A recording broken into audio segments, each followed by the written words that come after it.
Opinion. Ted Danson. The BP oil spill should have been a wake-up call. Ted Danson is an actor, ocean advocate and a board member of the environmental organization ASEANA. Follow him on Twitter @TedDanson. The views expressed in this commentary are his own. View more opinion at CNN. 10 years ago, the BP Deepwater Horizon oil rig exploded, spilling more than 200 million gallons of oil into the Gulf of Mexico for 87 days. 11 people were killed in the incident, which was one of the worst environmental catastrophes in American history, dealt a devastating blow to the Gulf Coast economy. Later, investigations found the disaster could have been prevented, but the government allowed the oil industry's pursuit of profits to compromise safety, preparedness and oversight.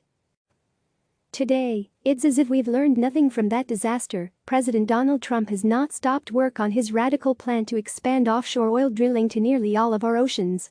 Administration officials have made it clear that despite the current public health emergency, their plans to expand offshore drilling are still underway.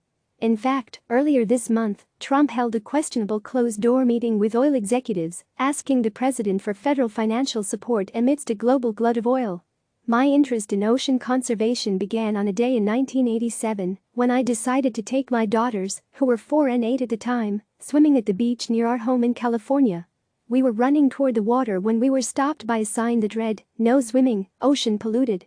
My girls couldn't believe it, and neither could I. The ocean was closed. The same was true 10 years ago when beaches along the Gulf Coast were coated in oil and tourists stayed away. We can't let that happen again. We need to tell this administration to halt its reckless plan to expand drilling. An analysis by conservation organization ASEANA found that prior to the coronavirus economic downturn, fishing, tourism and recreation industries on the East, West and Florida Gulf Coasts supported more than 2.6 million jobs and delivered nearly $180 billion in GDP. And while we know vital industries like tourism, recreation and fishing will recover, now more than ever, they need economic relief to rebuild.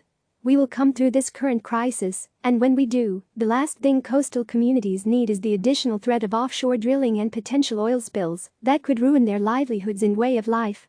People up and down the coast understand what is at stake and have been acting accordingly.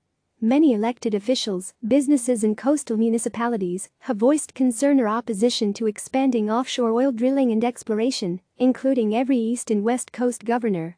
Ignoring the voices of the communities along the coasts is an insult to those who would be most affected. The BP Deepwater Horizon disaster should have been a wake-up call. According to ASEANA's analysis, oil killed tens of thousands of birds, sea turtles, dolphins and fish, and washed up on 1,300 miles of shoreline from Texas to Florida. And a new study shows clear evidence of the widespread chronic oil pollution in the Gulf.